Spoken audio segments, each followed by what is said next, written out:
BJP नेता नारायण राणे ने उद्धव ठाकरे पर विवादास्पद बयान दिया है। क्या यह बयान है, सुनिए आप भी। अब सोसायटीमध्ये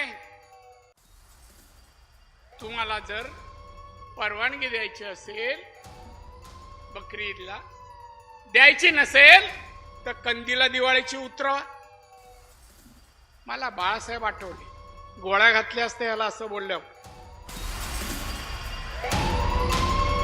इलेक्शन धमाका, वार पर पलटवार। बड़ी खबर, उद्धव ठाकरे के बेटे आदित्य ठाकरे ने बीजेपी नेता नारायण राणे को उनके विवादित बयान पर घेर लिया है। लेकिन किस तरह से घेरा है ये सुनिए। उद्धव ठाकरे के जरिए क्या कुछ यहां पर कहा गया।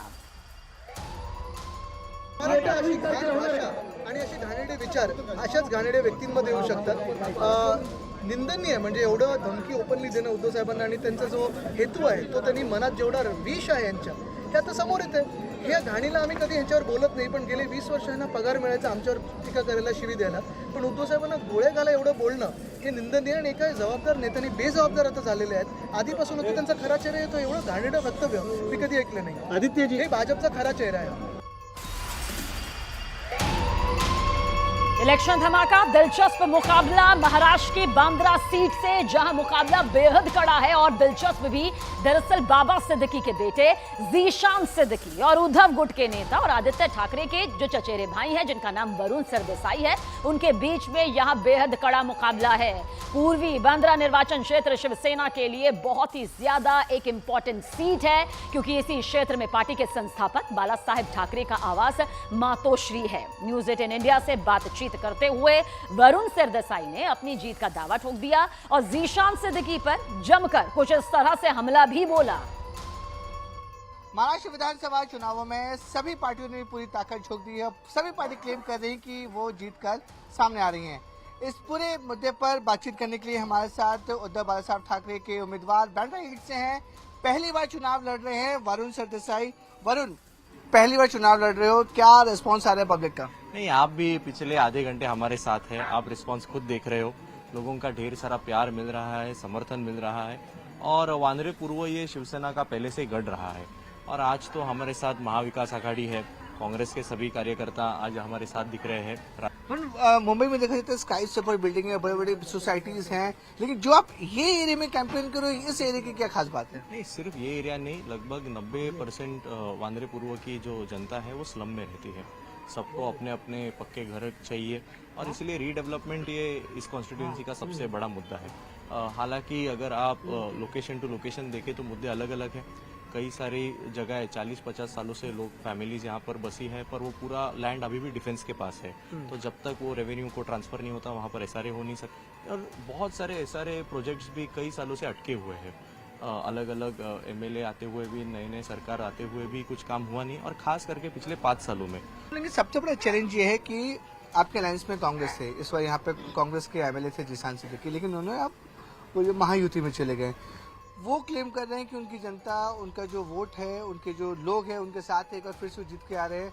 सिटिंग एमएलए हैं, उनको हराना कितना बड़ा चैलेंज होगा, क्योंकि आपके अलायंस में थे और फिर लास्ट मोमेंट पे वो महायुति में चले गए। नहीं, देखिए, हर एक प्रतिस्पर्धी जो चुनाव लड़ता है वो मीडिया के सामने और लोगों के और खुद के कार्यकर्ताओं के सामने उसे ये कहना ही पड़ता है। पर जब हम जनता में जा रहे हैं तो हमें दिख रहा है, चित्र बहुत ही स्पष्ट है। और पिछले बार वो जब चुन के आए थे तो अब हम सबने ये समझना चाहिए था कि कांग्रेस के वोटर्स ने और कांग्रेस के कार्यकर्ताओं ने उनका प्रचार किया था। इस बार कांग्रेस पूरी ताकत से, पूरे दिल से हमारे साथ में। फैमिली क्लोज से 3 लोग चुनाव लड़ रहे हैं। आदित्य ठाकरे जी लड़ रहे हैं वर्ली से, आमिर ठाकरे लड़ रहे हैं माहिम से, आप लड़ रहे हो बांद्रा ईस्ट से। तो किस तरह से ये पूरी फैमिली को देख रहे हैं आप? नहीं, किस तरीके से, मतलब आदित्य जी तो पिछले बार मेरे हिसाब से 60,000 मतों से जीते थे। इस बार उनका लीड और भी बढ़ेगा। यहाँ से भी वानरे पूर्व के जो नागरिक है उनका मातोश्री और महाविकास आघाड़ी पर प्यार देखते हुए यहाँ पर भी हमारा उम्मीदवार यानी कि मैं अब खुद हूँ, हम जीत कर आएंगे। और माहिम में भी महाविकास आघाड़ी के शिवसेना के उम्मीदवार महेश सावंत जीत कर आएंगे। इलेक्शन धमाका, एक पोस्ट के जरिए जानकारी साझा। महाराष्ट्र के सियासी अखाड़े में आम आदमी पार्टी भी चुनाव प्रचार प्रसार में तेजी के साथ अब उतर आई है और इस सिलसिले में आम आदमी पार्टी के राज्यसभा सांसद संजय सिंह, महाविकास आघाड़ी के उम्मीदवार जितेंद्र आव्हाड के चुनाव प्रचार के लिए मुंबई भी पहुंच चुके हैं। ये सारी जानकारी संजय सिंह ने अपने एक्स हैंडल पर पोस्ट करके दी।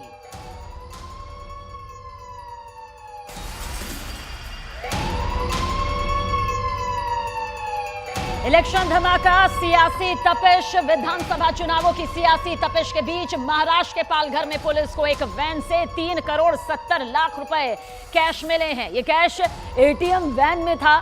बताया यह जा रहा है कि वैन में मौजूद कैश ले जाने वाले नियमों का पालन नहीं कर रहे थे और पूरी जानकारी दे भी नहीं रहे थे। पुलिस ने कैश और वैन को जब्त कर लिया है। जांच जारी है। हालांकि पुलिस ने इसकी जानकारी चुनाव विभाग और इनकम टैक्स को दे दी है।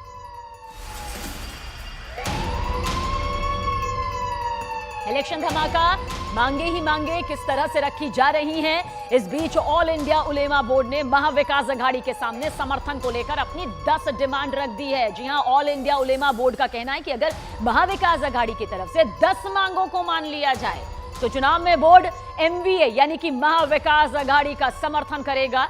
इन मांगों में मुस्लिमों को 10% रिजर्वेशन, वक्फ बिल का विरोध, वक्फ को फंडिंग और 1992 के दंगों में आरोपित बेकसूर मुस्लिमों को राहत की डिमांड की गई है।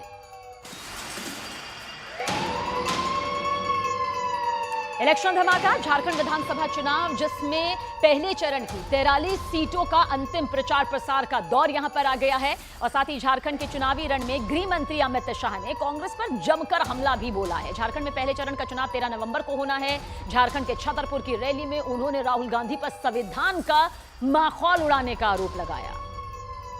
हाथ में संविधान पकड़कर लहराते हैं। 2 दिन पहले इनकी पोल खुल गई। किसी के हाथ में संविधान जो लहराते ना, इसका कॉपी आया।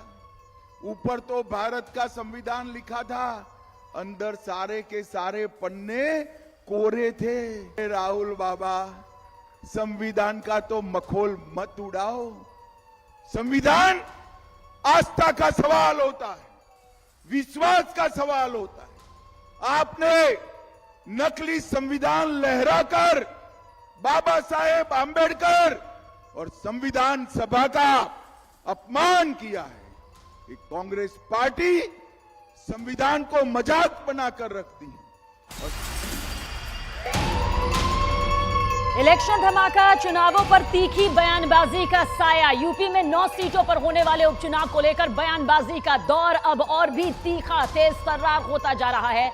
समाजवादी पार्टी के नेता और यूपी के पूर्व सीएम अखिलेश यादव ने योगी सरकार पर जमकर हमला बोला। लखनऊ में प्रेस कॉन्फ्रेंस के दौरान अखिलेश यादव ने कहा कि एनकाउंटर वालों का काउंटडाउन शुरू हो गया है। जो एनकाउंटर वाले हैं उनका काउंटडाउन शुरू हो गया है। अब वो सरकार में उतने दिन नहीं रहेंगे जितने वो सरकार में रह चुके हैं। इसी वजह से आप देखते होंगे उनकी भाषा बदल गई है, उनको सोचने समझने का तरीका भी बदल गया है।